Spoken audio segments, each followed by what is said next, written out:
आम्ही प्रश्न करायला पाहिजे की सांग भीमराया तुझ्यात काय होते ते आज आमच्यात नाही. तू मात्र एक, आम्ही मात्र लाख, तरी ही लढाई आम्ही जिंकलीच नाही.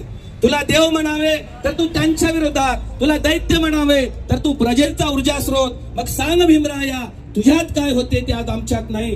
बाबासाहेब आंबेडकरांमध्ये हा समाज बदलण्याचा सर्वात मोठा सम्यक संकल्प होता. आम्ही आमच्या हेतूला एक मोठी धार दिली पाहिजे. समाज परिवर्तन हा आमचा हेतू असला पाहिजे. उपासक उपासिकांनो, महाबोधी महाविहार हे एकच नाही, 84,000 बुद्ध विहार या मातीखाले आणि मंदिरात रूपांतर झालेले आहेत. हे मी म्हणत नाही, तर बाळासाहेब ठाकरे यांचे वडील प्रबोधनकार ठाकरे एक पुस्तक लिहितात, देवडांचा धर्म, धर्माची देवडे, आणि त्या पुस्तकात लिहितात या भारतामध्ये मंदिर नावाची संकल्पनाच नव्हती. हे सर्व बुद्धाचे विहार आहेत. प्रतिक्रांतीनंतर त्यांनी हे सर्व उद्ध्वस्त केले.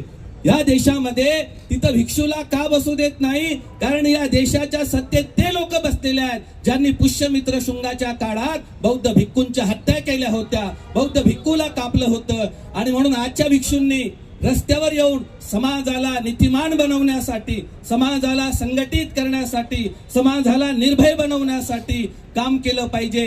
मी आवर्जून सांगेल की आमची महार बनण्याची फॅशन आता थांबली पाहिजे. आम्ही गर्वानं बौद्ध बनलो पाहिजे. वर्षाची सुरुवात आम्ही भीमा कोरेगावला महार बनून एकत्र येतो. आणि महार हा शब्द, ज्या महार शब्दाने बाबासाहेबाला वर्गाच्या बाहेर बसवलं, ज्या महार शब्दाने बाबासाहेबाला पाणी पिऊ दिलं नाही, ज्या महार शब्दाने आम्हाला हजारो वर्ष त्रस्त केलं, ते आमच्या टिशीवरून, आमच्या बोलण्यातून, आमच्या वागण्यातून संपलं पाहिजे. भीमा कोरेगावला आवर्जून आम्ही लाखो लोकांना तो मेसेज दिला पाहिजे. तो आमचा जो इतिहास आहे तो गौरवशाली इतिहास आहे, आमच्या पूर्वजाचा इतिहास आहे. आम्ही या देशामध्ये शासन करणारे लोक होतो. नव्याने बौद्ध झालो नाही आम्ही, काल परवाचे बौद्ध नाही आम्ही. क्रांती प्रतिक्रांतीमध्ये 1250 वर्ष या देशावर राज्य केलं. 2000 वर्षापूर्वी कारले भाज्याच्या, अजंट्याच्या, जुन्नरच्या लेण्या 7 करणी गौतमी पुत्रांनी बांधल्या आणि 2000 वर्षापूर्वी तो या मातीतला राजा होता. त्याची राजधानी पैठण होती. आणि म्हणून या महाराष्ट्रातच नाही, तो अखंड भारतावर 1250 वर्ष ज्यांनी राज्य केलं त्यांचे आम्ही पूर्वज. उपासक उपासिकांनो, एक छोटं उदाहरण देतो की एक मेंढपाळ होता. तो गावभर मेंढ्या जमा करायचा, जंगलात गेला. खूप हजारो मेंढ्या होत्या. त्या हजारो मेंढ्यांना घेऊन तो जंगलात गेला. जंगलात गेल्यानंतर त्याला एक वाघाचं पिल्लू दिसलं. छोटं वाघाचं पिल्लू होतं. तिथं कोणीच नव्हतं. ते उपाशी होतं आणि ते मरणाच्या यातना भोगत होतं. त्या मेंढपाळाला दया आली. त्या मेंढपाळाने त्या वाघाच्या पिल्लाला जवळ केलं आणि त्या मेंढीचं दूध पाजलं. ते ताजतवानं झालं. त्याला रोज सवय लावली. मेंढीचं, बकरीचं दूध पाजत होता. सोबत घेऊन गेला. काही वर्ष लोटले, पण त्या वाघाच्या पिल्लाला दूध पाजून मोठं करण्यात आलं होतं. पण त्या मेंढ्याच्या कळपामध्ये आता वाघाचं पिल्लू जातीनं वाघाचं होतं, पण ते धष्टपुष्ट दिसत होतं. त्या हजारो मेंढ्यामध्ये ते वाघाचं पिल्लू मोठं झालं, तो वाघ बनला. पण त्या मेंढ्याच्या कळपामध्ये खाले मान घालून तो रोज गवत खात होता. मेंढीचं, बकरीचं दूध पित होता. एक दिवस त्या मेंढपाळाने आपला कडप जंगलात घेऊन गेला आणि हजारो मेंढ्या चरत असताना त्या जंगलाचा राजा त्या एका टेकड्यावरती, एका डोंगरावरती पाहत होता. तो निरीक्षण करत होता की आपल्या जंगलमध्ये हजारो मेंढ्या आहेत, पण त्या मेंढ्यामध्ये माझ्यासारखा, माझ्या जातीसारखा, म्हणजे मला माझ्यासारखा दिसणारा दष्टपुष्ट वाघ आहे. पण तो मेंढ्याच्या कळपात काय करत आहे? तो वाघ होता. तो वरून खाली आला. तो मेंढ्याच्या कळपात गेला आणि त्या वाघाचा कान पकडला. 14 ऑक्टोबर 1956 नागपूरला नेलं आणि त्याची ओळख करून दिली. तू मेंढ्याची अवलाद नाही, तू वाघाची आहेस. आणि ती ओळख आम्ही विसरलेलो आहोत. उपासक उपासिकांनो, अंतर्गत कलह सोडून द्या. अंतर्गत कलह करणं सोडून द्या. आमच्या हेतूसाठी काम करा. विहार खूप आहे. आम्ही महाबोधी विहारासाठी लढतो.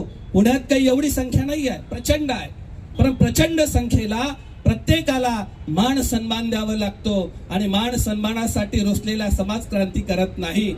विहार खूप आहे. काय आहे विहाराची अवस्था?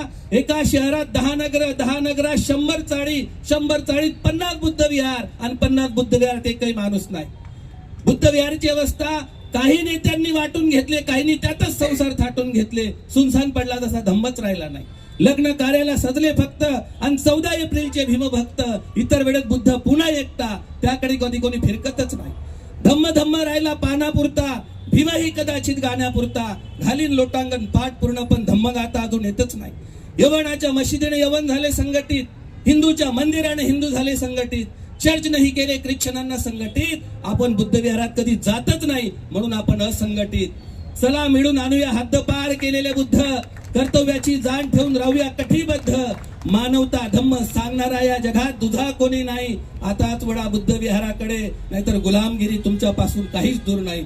उपासक उपासिकांनो, तुम्हाला बरं ऐकण्याची सवय असेल की भिक्षूने आमची स्तुती करावी, आणि भिक्षूने स्तुती नाही केली तर तुम्ही दानही देत नाही. मग आता तुम्हाला आवर्जून भिक्षूचे नावं घ्यावं लागतात, सन्मान द्यावं लागते.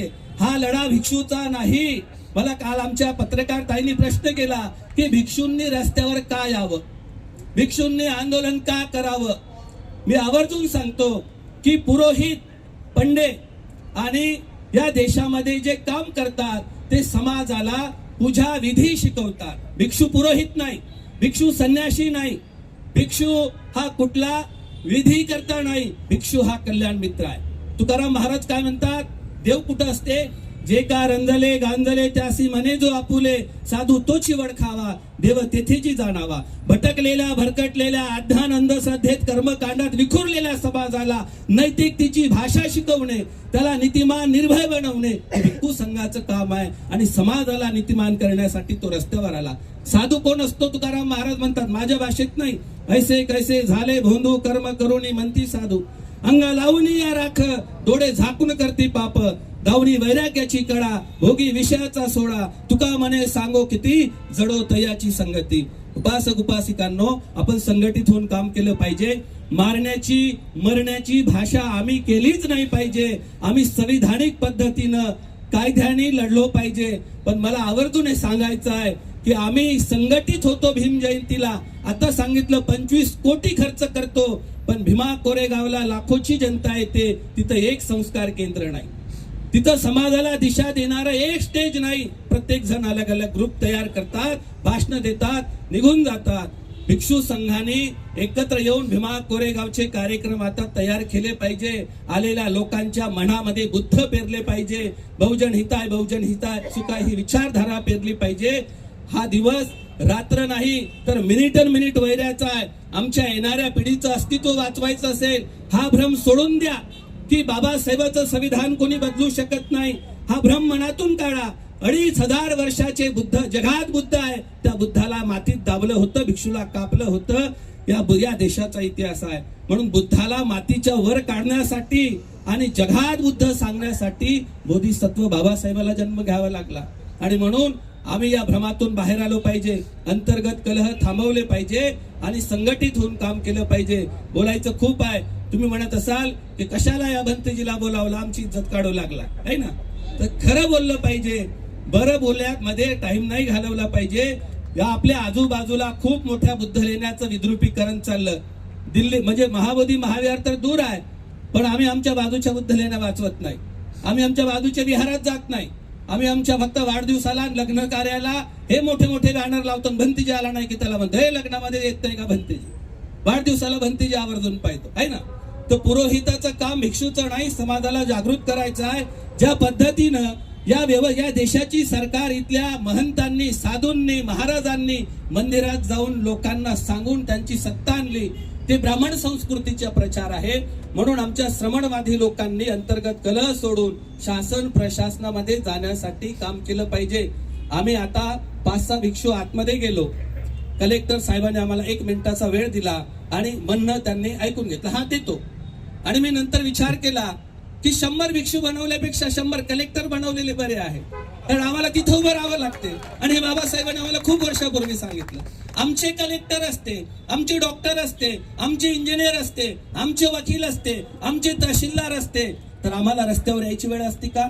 90 वर्षाचा म्हातारा मनोहर भिडे या देशामध्ये संविधान नष्ट करून मनुस्मृतीची भाषा करतो. आम्ही काय करतो तर आम्ही मोबाईलवर अंतर्गत भांडतो. उपासक उपासिकांनो, अन्याय अत्याचाराच्या विरोधात थंड राहून शंड झाल्यापेक्षा बंड करून गुंड झालेले बरे आणि छक्के होऊन जगल्यापेक्षा पक्के होऊन जगलेले बरे.